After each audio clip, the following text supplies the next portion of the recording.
Bien, hablamos ahora de los vasos y nervios del miembro superior.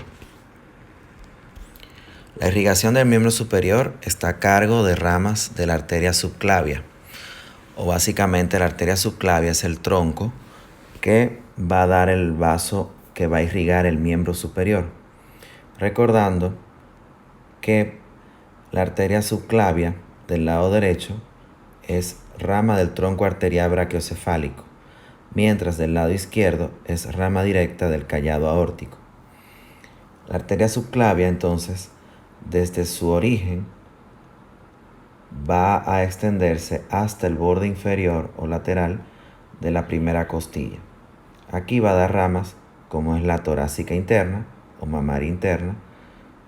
Esta se va a distribuir entre lo que son vasos intercostales, vasos epigástricos superiores y vasos que van a dar a irrigación a músculos de la región torácica. El tronco tirocervical es otra de las ramas que da la arteria subclavia. Ahora bien, la arteria axilar es continuación de la arteria subclavia luego de pasar por el borde inferior de la primera costilla.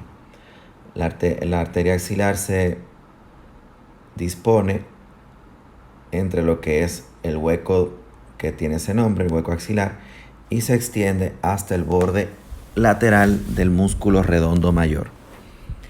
Ahí, como se puede ver, da una serie de ramas para estructuras que están a su vecindad, y entre esas ramas están la torácica superior, el tronco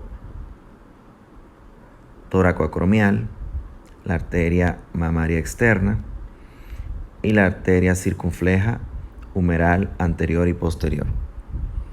A partir entonces del borde lateral del redondo mayor viene la arteria humeral o arteria braquial, que va a dar entonces, se va a disponer, va a recorrer todo lo que es la cara interna del brazo, junto con la vena que lleva su mismo nombre, con el nervio mediano, el nervio cubital en el canal de Crubelier, y la arteria humeral va a dar la rama nutricia y la arteria colateral ulnar superior e inferior.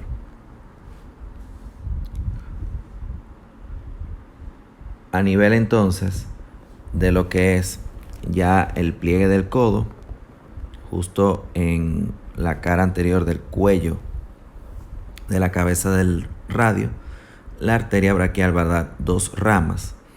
Una es la arteria radial y otra es la arteria cubital. La arteria cubital pareciera que siguiera el trayecto de la arteria humeral, y entonces estas dos arterias se van a disponer a ambos lados. Obvio, la arteria radial lateral, la arteria cubital medial, y va a dar ramas colaterales. La radial va a dar la recurrente radial anterior, ramas a los músculos de su vecindad, la transversa del carpo, y a nivel de la mano entonces va a dar el arco radiopalmar superficial. La arteria cubital entonces va a dar también ramas musculares, interóseas, otra que se corresponde a la transversa del carpo que dio la radial, y un arco cubital palmar profundo, que entonces estos vasos se anatomozan a nivel de lo que es la mano. Entonces nos encontramos con dos sistemas, un sistema cúbito palmar profundo y un sistema radio palmar superficial, que van a nutrir de manera abundante la mano, primero arterias metacarpianas, interóseas, y arterias interdigitales. El drenaje venoso se da por dos sistemas también, uno superficial y uno profundo. El sistema profundo, en resumida cuenta, decirle que son venas que van en sentido retrógrado a las arterias que les mencioné, encontrándonos entonces dos venas por cada arteria. Es decir, hay dos venas cubitales, dos venas radiales, al mismo nivel básicamente donde se van dividiendo las arterias, ahí entonces las venas lo que hacen es que van confluyendo a venas superiores. Por ejemplo, las interdigitales van dando entonces las venas metacarpianas, después los arcos correspondientes a las arterias que le mencioné, o los arcos venosos entonces, palmares y cubitales, superficial y profundo, que dan entonces las venas cubital, radial. Ellas se anatomozan a nivel del pliegue del codo y forman las venas braquiales. Ahora, el sistema superficial consta de dos grandes venas, una lateral que es la vena cefálica y una medial que es la vena basílica. La vena cefálica y la basílica se originan de dos pequeñas venas que se llaman salvatelas, pulgar y del meñique, respectivamente. Entonces ellas van discurriendo a nivel superficial, son las venas que podemos ver a través de la piel. A nivel del codo entonces hacen la llamada M del pliegue del codo, donde hay una intermedia cefálica con una intermedia basílica. Se une entonces a la cefálica y a la basílica formando esa letra, la M. Finalmente, la cefálica drena directamente hacia lo que es la vena subclavia. La basílica lo hace hacia la vena axilar. Eso entonces, al confluir, forman ya la subclavia como tal, que va a dar entonces el tronco venoso brachiocefálico del lado correspondiente. Los nervios del miembro superior vienen entonces por el llamado plexo braquial. El plexo braquial, similar al que les mencioné en el primer parcial, el plexo cervical. Los plexos no son más que formaciones y uniones de troncos nerviosos o raíces nerviosas que dan lugar entonces a troncos y nervios. En este caso entonces el plexo braquial se extiende desde la quinta raíz cervical hasta la primera raíz dorsal. Puede ser prefijo cuando es desde C4 hasta C8 o posfijo cuando es desde C5 a D2. El plexo está ubicado por delante de lo que son las apófisis transversas, por delante y lateral de las apófisis transversas de las vértebras cervicales, delante de la arteria vertebral, y está entre los músculos escaleno anterior y escaleno medio. Y también pasan por un triángulo que se llama triángulo de los escalenos, que además del escaleno anterior y medio, entonces tiene como base la primera costilla. Discurre junto con los vasos subclavios en su transcurrir desde lo que es la región subclavio hasta la región axilar.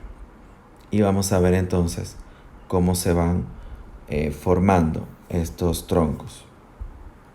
Este diagrama se ve un poco cargado, pero por los colores nos puede ayudar mucho para entender cómo se va formando el plexo. Como le dije, va de C5 hasta T1. Entonces, las ramas, por ejemplo, de las raíces nerviosas del C5, C6, C7, son las que dan el nervio que le mencioné que inerva al músculo serrato mayor, el nervio torácico largo o nervio de Charles-Bell. Esas ramas de C5 solas son las que dan ramas, por ejemplo, al músculo subescapular, a los músculos subclavios. Y cuando C5 y C6 se unen, forman el primer tronco primario o tronco primario superior. C7 solo forma el segundo tronco primario o tronco primario medio. C8 y la primera dorsal o primera torácica, primera raíz torácica, da el tercer tronco primario o tronco primario inferior. Todos entonces estos troncos van a dar divisiones anteriores y divisiones posteriores. las divisiones posteriores o todas estas divisiones van a seguir como fascículos. Todas las divisiones posteriores se unen y ya no van a ser troncos primarios, sino troncos secundarios. Las divisiones posteriores forman el tronco secundario posterior, que es único, o fascículo posterior. El tercer tronco primario o tronco primario inferior va a dar también entonces una división anterior que va a conformarse como el tronco secundario anterointerno o fascículo secundario interno. El primer tronco primario, además de haber dado su división posterior, da también una división anterior que se va a conformar como el tronco secundario anteroexterno, junto a una rama que viene del tronco primario medio o segundo tronco primario. Este tronco secundario anteroexterno va a dar finalmente una división externa que va a ser el nervio músculo cutáneo y una división interna. El tronco secundario anterointerno va a dar una rama interna que va a ser el nervio ulnar o cubital y una rama externa que junto a la rama interna del tronco secundario anteroexterno forman el nervio mediano. Entonces, el tronco secundario posterior va a dar una rama interna que es el nervio radial y una rama externa que es el nervio axilar. Esos nervios se distribuyen entonces el músculo cutáneo por la cara anterior, inervando todo lo que es la cara anterior del brazo. El radial, recuerden que recorre todo lo que es la cara posterior del húmero, inervando el músculo tríceps y la mayoría de todos los músculos o todos los músculos de la región posterior del antebrazo.